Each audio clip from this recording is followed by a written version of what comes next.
Hey everyone, Tim Schofield here at CES 2016, here to do some hands-on with the Honor 5X. Device just got announced last night, and it's going to run you $200. So a pretty great price point. Let's go ahead and see if the device itself matches up to that price point. All right, so let's get started real quick. Open it on up, greeted with the device itself. I'll get to that in just a second. You have a SIM ejection tool.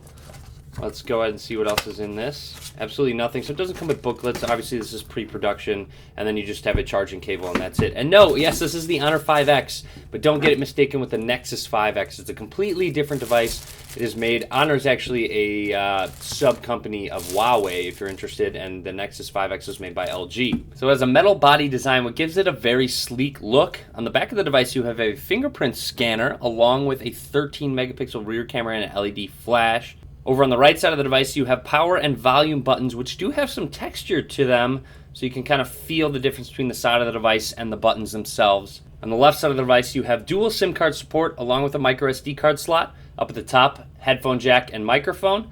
On the bottom of the device, you have your charging slot, and then also what looks like dual speakers, but my guess is that sound only comes out of one of the sides. So the Honor 5X is a 5.5-inch 1080p display. It also, on the internals, it has a Snapdragon 615 processor, 2 gigabytes of RAM, and then of course it runs Android. It is on 5.1.1 Lollipop, and then when it comes down to it, they do have a skin over it called EMUI. It's on version 3.1. I was told that it will get an update when it comes out for public use. So EMUI has absolutely no app drawer. Of course, it being Android, it's great that you can install a custom launcher if that's something you want. You can customize this one with transitions, wallpapers, widgets, and some more settings as well. On the lock screen, you can swipe up from the bottom, and you have shortcuts. Kind of looks similar to what is on iOS with a flashlight shortcut. Turns that on. You have camera. Looks like voicemail and calculator. You can pause, skip options, or go straight into your settings. All right, so I'm going to add my fingerprint. So to enroll it, you just kind of put it on the back of the device and it'll vibrate, similar to pretty much every other fingerprint scanner out there. Wow, that was very quick.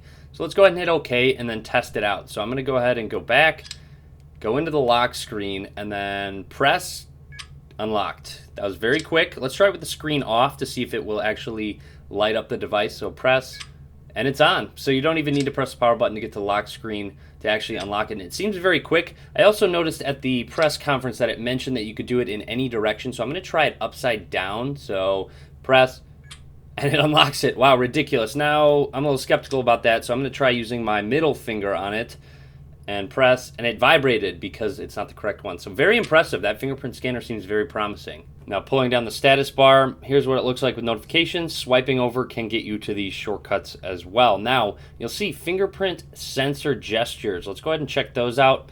So you'll see touch control and hold, touch control and slide. So let's try these out. So I enabled the back gesture. So if I tap on the fingerprint scanner with any finger, it doesn't need to be a specific one, it goes back. So that's really cool. Also, you'll see back to home. So if I touch and hold it, and it went straight back to home. Now if I slide up on the scanner, it's actually going to go to my recent apps option, and then if I slide down on the scanner, you'll see it's going to pull down that status bar. And of course I'm not touching the display, I'm just using gestures on the back, and you'll see it didn't register there because obviously I did it wrong. But if I swipe down, it's going to pull up that notification bar. So this is really neat. I think that's actually going to come into handy. There's other ones. You can take a picture, you can answer a call, stop an alarm.